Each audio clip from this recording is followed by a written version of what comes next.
Before the documentary, I would like to acknowledge the original custodians of this land, the Darug people, who took care of this area for thousands of years. Parramatta Park, a unique ecosystem rich in biodiversity. Within this documentary, the abiotic and biotic components within the park will be described and explained, along with the effect of these on the ecosystem after undergoing change. The ecology and place of bees, wasps and ants within the ecosystem will also be thoroughly identified. An evaluation of strategies used to balance ecosystem conservation and sustainability with human activities and needs will also. The ways the Aboriginal culture has helped in maintaining sustainability in this ecosystem will be a major aspect of the documentary. How other developments have been able to balance human needs with the needs of the ecosystem will also be explained. Along with this, the potential impact of the proposed hospital extension on the ecosystem will be examined. We will also evaluate methods of balancing the ecosystem conservation with human needs.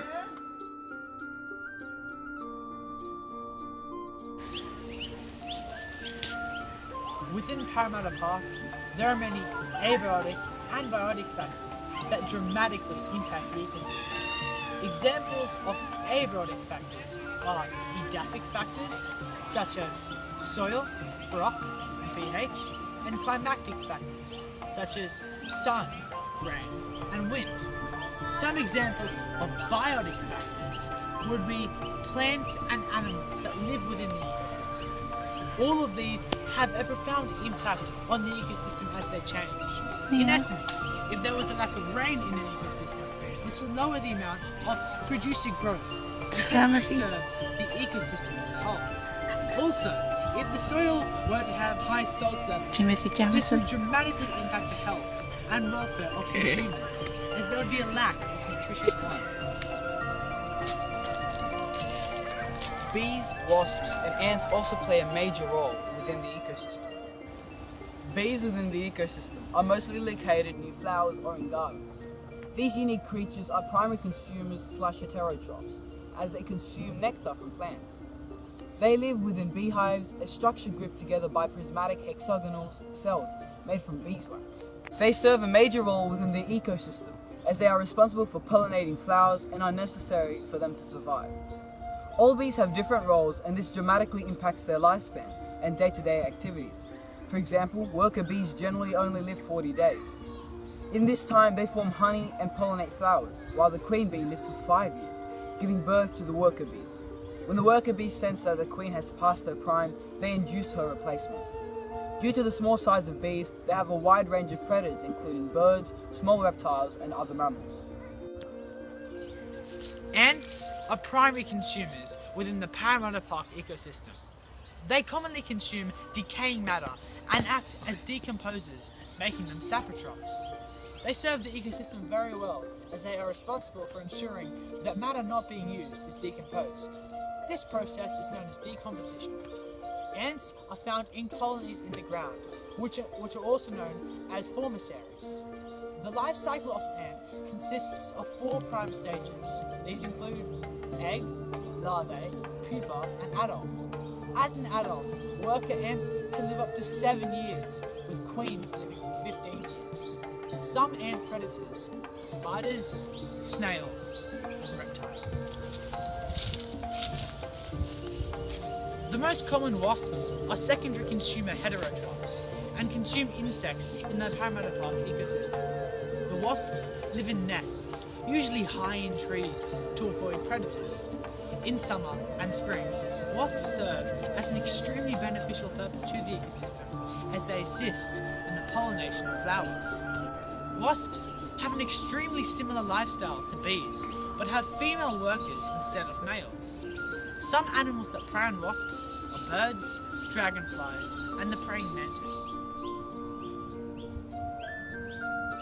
There are a variety of strategies that are used to balance conservation and sustainability with human activities and needs within the ecosystem of Parramatta Park. An example of a strategy is recovering threatened species and communities within the ecosystem. Through this process, sustainability within the ecosystem can be ensured as all species are made to play a vital role. This is an extremely beneficial and useful strategy, as it confirms the presence of biodiversity within the environment and protects the ecosystem as a whole. This highly promotes sustainability and also takes into account basic human needs. Another example is to prepare for emerging threats and to learn how to control them. This would be an extremely useful strategy, as it involves taking into account real-life threats and controlling and minimizing them. This would be highly related to human activities, as many people in the area rely on Parramatta Park and use it as a place to participate and engage in activities.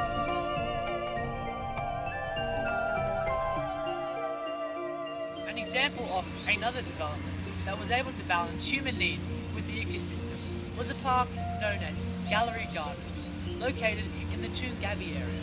This park consists of a wide multitude of plant and animal life. Unfortunately, the plant life was not thriving, and the local council was concerned for its well-being.